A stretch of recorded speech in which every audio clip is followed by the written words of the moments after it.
Billionaire fires Maid, then discovers why she's hiding two babies in his kitchen. Hey, beautiful souls. Your support absolutely lights up my world. Please hit subscribe. It helps me share more heartwarming stories with our amazing community. Here's my promise. I personally respond to every comment because I genuinely love connecting with you. Drop a comment telling me where you're watching from right now. I can't wait to hear from you. Ready for today's extraordinary tale? Let's dive in together.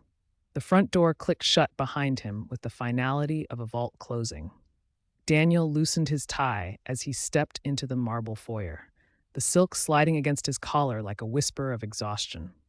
The air hung thick with the scent of polished mahogany and imported orchids, the kind of calculated perfection that had once felt like sanctuary. He had fled the boardrooms of Singapore 3 days early, escaping the predatory smiles and handshakes that left his palms slick with ambition that wasn't his own. All he craved was the cathedral silence of his mansion, the kind of peace that money could architect and solitude could guarantee. But from the depths of his kitchen drifted something foreign. Soft giggles like wind chimes, the gentle babble of voices too young to understand the weight of words. His spine stiffened. Children didn't exist in his world by design, by contract, by the very salary he paid to ensure such chaos never breached these walls. His footsteps struck the marble like a metronome of mounting fury. Each click echoed through the vaulted hallway, announcing his approach like thunder before lightning. When he reached the kitchen threshold, the sight before him froze his blood before setting it ablaze. Elena stood at the granite counter, her navy uniform pristine, except for the impossible cargo strapped to her chest. Two babies, pale-haired and wide-eyed as startled fawns, clung to her in a faded gray sling. Their tiny fists clutched at the fabric as if she were their entire universe, their only gravity in a world that had already proven its cruelty. "What the hell is this?" The words erupted from him like shrapnel. Elena's body went rigid, her knuckles whitening around the cleaning cloth. She turned slowly, her face a mask of resignation carved by someone who had learned to weather storms much fiercer than angry billionaires. "Sir, you weren't supposed to be back yet." "That's your first thought?" His voice climbed the octaves of disbelief. "Not an explanation, not an apology. You turned my house into a daycare and expect me to stand here quietly. Who are they? Why are they here?" The babies stirred at his booming voice, one releasing a tremulous cry that seemed to pierce the very air. Elena's hand moved instinctively to their backs, rocking them in a rhythm as old as motherhood itself. She didn't stop her cleaning. She didn't lower her gaze, forming a fortress around the babies pressed against her chest. Her voice trembled like a leaf in wind, but her words stood firm as oak. "Their mother is dead. Their father is gone. They have no one but me and my mother. She has cared for them since the funeral. But she is old, sir. Too old. Last week she fell. Her body cannot carry two babies anymore, so I brought them with me only because I had no choice." His lip curled with the practiced disdain of a man who had built empires by refusing to accept excuses. "Not my problem. You should have found another solution. A neighbor, a shelter, anything but this. You don't bring children into my house without permission." Her eyes flashed like lightning in a storm, though her tone remained steady as rain. "A shelter." The word escaped her like a bitter laugh cut short by sorrow. "Do you know what happens to babies in those places? Do you know how quickly they vanish into a system that doesn't care? My mother begged me not to. She said, 'Elena, you keep them close. Don't let strangers take them.' So I brought them here.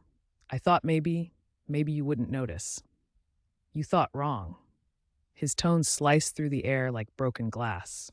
"You've been working under my roof, hiding two mouths to feed. Do you know what that looks like to me? To my reputation?" "Reputation?" Her composure cracked, revealing the molten anger beneath. "You're worried about your image, while I'm worried about keeping them alive. Sir, with respect, that's a luxury I don't have." Daniel's palm struck the granite counter with the force of a gavel. The sound rang through the kitchen like a gunshot, sending one of the babies into frightened whimpers. He lowered his voice to a whisper, more dangerous than any shout. "Don't turn this on me. You broke trust. You deceived me." Elena's breathing quickened, but she held her ground like a tree refusing to bend before hurricane winds. She adjusted the sling, her arms becoming shields against his words. Yes, I broke your trust, but I didn't break my promise to my sister. I told her when she was dying that I would keep them safe. So if you want to fire me, but I will not abandon them. The declaration hung between them like a sword suspended by silk. Daniel stared at her, his fury a living thing clawing at his chest, demanding he dismiss her immediately. She was just a maid, replaceable by tomorrow's sunrise. Yet something in the way she held those children, not as an employee caught breaking rules, but as a woman backed against life's cruelest wall, made the very air feel heavier. His chest rose and fell like a bellows as silence flooded the kitchen, broken only by the mechanical hum of appliances and the soft whimpers of frightened babies. You've crossed a line, he said finally, his voice low and cold as winter wind. Her lips trembled like autumn leaves, but her gaze never wavered. I know, but sometimes survival means crossing lines. You have never had to choose between your job and your family. I have, and I chose them. The baby's soft cries filled the silence, each sound like a needle threading through the fabric of his carefully constructed world. Daniel pressed his palms flat against the counter, his eyes locked on hers. For a maid, she carried herself with more defiance than most men he had crushed in boardrooms lined with leather and ambition. You think I should just let this slide? His voice was measured now, each word weighed and found wanting. You think I built all of this by allowing people to bend the rules? No, Elena answered, her throat tight but her voice unshaken. I think you built it by making decisions when others were too afraid. And I am not afraid to tell you, this is my decision. I will not abandon them. His mouth twitched with frustration. He wanted to end this, to throw her words back at her like stones, to restore the order that made sense. But his eyes betrayed him, catching on the sling on a small hand that had slipped free, tiny fingers curling toward the air as though reaching for something invisible, something hopeful. You've lied to me, Elena, he said, ice forming around each syllable. I didn't lie, she corrected. I hid them, and yes, that is betrayal. But it was only 3 days, sir. 3. Before that, my mother carried every burden. She fed them, rocked them, prayed over them. But her body is breaking. You know what happens when time steals your strength? I couldn't let her collapse under the weight of 2 babies. She begged me not to. Her voice cracked on the final words like ice under pressure.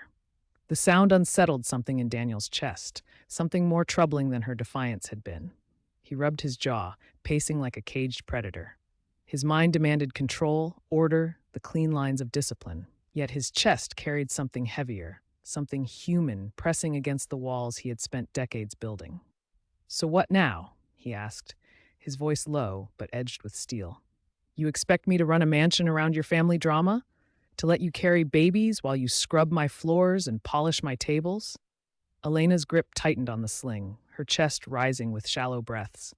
I expect nothing, she said with quiet force. I expect you to do what you want. Fire me, replace me, erase me from this house. But at least I will leave with my dignity intact.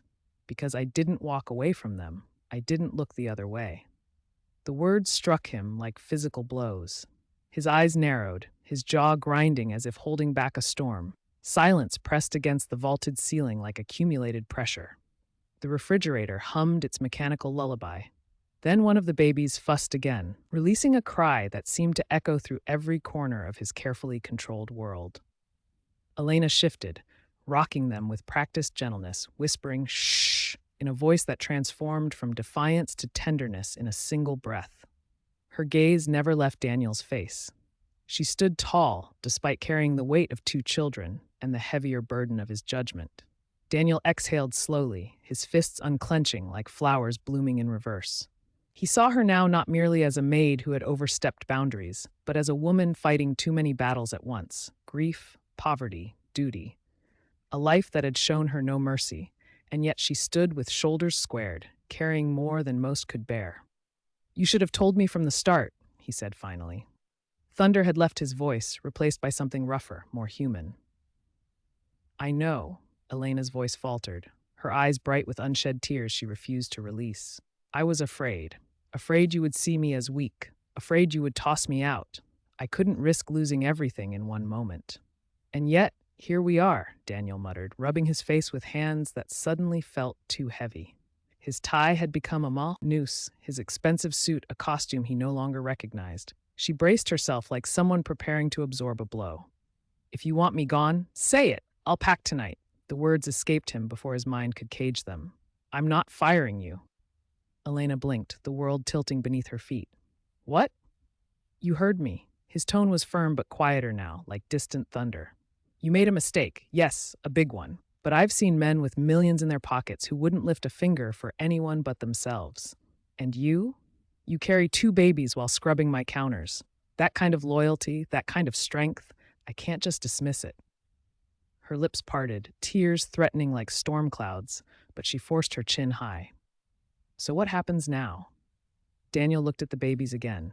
Their tiny eyes followed his movements with the innocence of creatures who still believed the world might be kind. Something tugged at him, unfamiliar and unwelcome, like light finding cracks in walls he'd thought impenetrable. Now, he said carefully, we set boundaries. They don't come here again unless I say so. But your mother, I'll make sure she gets help. Real help. Doctors, medicine, maybe a nurse to ease her burden. Her breath caught like a fishhook in her throat, but he wasn't finished. And as for them, his eyes rested on the children like a benediction he hadn't known he possessed. I'll see what can be done. No shelters, no system that swallows them whole. Elena's mouth opened slightly, her voice barely above a whisper. You would do that? He nodded once, sharp as a signature on a contract. Not for them, for you. Because you've proven something most people never do, that some promises are worth breaking rules for. Her knees threatened to buckle, but she steadied herself, holding the babies tighter, as if shielding them from a world that had suddenly shown an unexpected face of mercy. Thank you, sir, she whispered, her voice trembling like prayer. Daniel turned away, his steps heavy with something new and unwelcome. Responsibility. He wasn't sure why he had offered it. He wasn't sure if it was pity, respect, or something deeper that he refused to name. But the decision sat on his shoulders like a weight he could not shake. As he disappeared down the hallway, Elena sagged against the counter, her body trembling like a leaf finally released by wind. Tears slipped down her cheeks, falling onto the soft curls of the babies pressed against her heart. She kissed the tops of their heads, whispering in a voice broken but grateful. We're safe, my loves. For now, we're safe. The mansion fell into silence, but it was no longer the silence Daniel had craved when he stepped through the door. It was heavier, filled with something that couldn't be bought or controlled, something that demanded more of him than money ever had. He sat alone in his vast living room, staring at the golden chandelier above, the antique clock marking time like a patient heartbeat against the walls.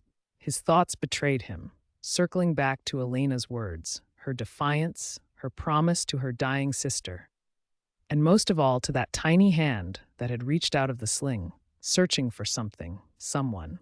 He pressed his palm against his chest as though trying to steady a feeling he hadn't welcomed in years. A thought pressed against the edge of his consciousness, refusing to be silenced. Was this the beginning of his greatest burden or his greatest blessing?